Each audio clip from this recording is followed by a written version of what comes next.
Today we will be reading Johnny Appleseed, a tall tale retold and illustrated by Stephen Kellogg.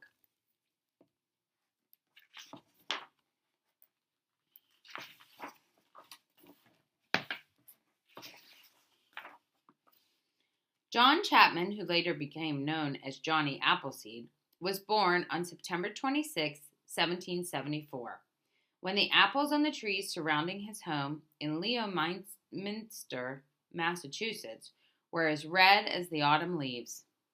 John's first years were hard. His father left the family to fight in the Revolutionary War, and his mother and his baby brother both died before his second birthday. By the time John turned 6, his father had remarried and settled in Long Meadow, Massachusetts. Within a decade, their little house was overflowing with 10 more children. Nearby was an apple orchard. Like most early American families, the Chapmans picked their apples in the fall, stored them in the cellar for winter eating, and used them to make sauces, cider, vinegar, and apple butter. John loved to watch the spring blossoms slowly turn into the glowing fruit of autumn. Watching the apples grow inspired in John a love for all of nature. He often escaped from his boisterous household to the tranquil woods. The animals sensed his gentleness and trusted him. As soon as John was old enough to leave home, he set out to explore the vast wilderness to the west. When he reached the Allegheny Mountains, he cleared a plot of land and planted a small orchard with the pouch of apple seeds he had carried with him. John walked hundreds of miles through the Pennsylvania forest, living like the Indians he befriended on the trail. As he traveled, he cleared the land for many more orchards. He was sure the pioneer families would be arriving before long, and he looked forward to supplying them with apple trees. When a storm struck, he found shelter in a hollow log or built a lean-to. On clear nights, he stretched out under the stars. Over the next few years, John continued to visit and care for his new orchards. The winters slowed him down, but he survived happily on a diet of butternuts.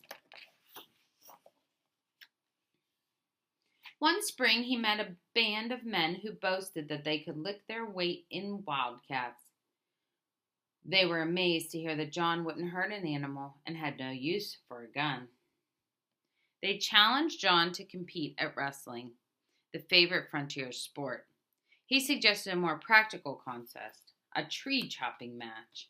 The woodsman eagerly agreed.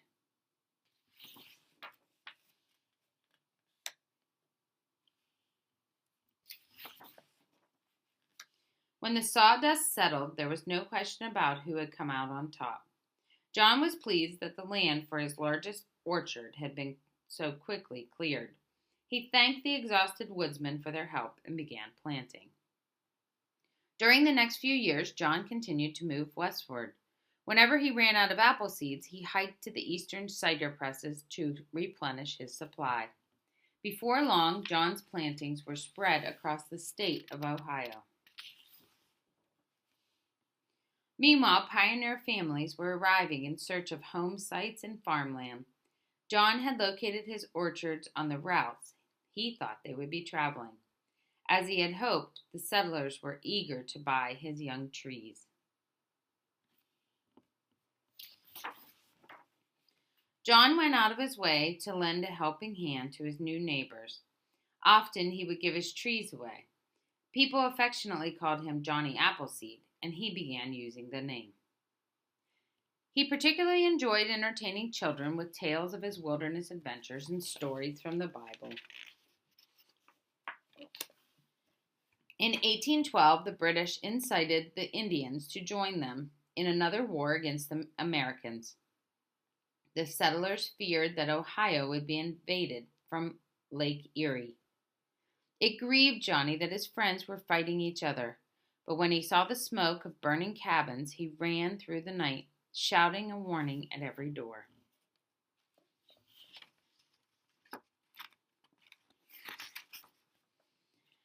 After the war, people urgently urged Johnny to build a house and settle down.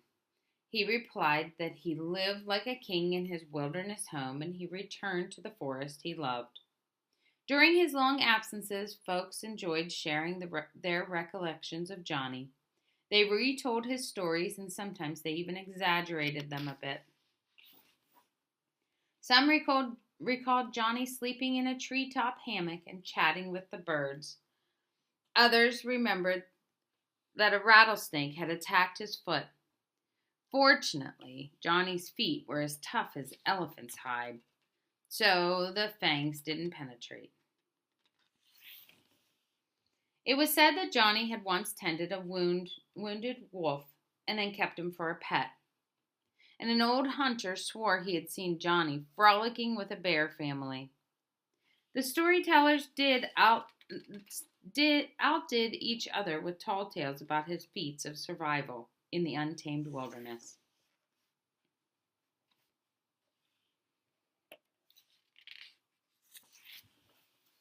As the years passed, Ohio became too crowded for Johnny. He moved to the wilds of Indiana, where he continued to clear land for his orchards.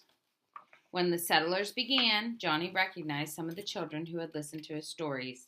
Now they had children of their own. It made Johnny's old heart glad when they welcomed him as a beloved friend and asked to hear his tales again.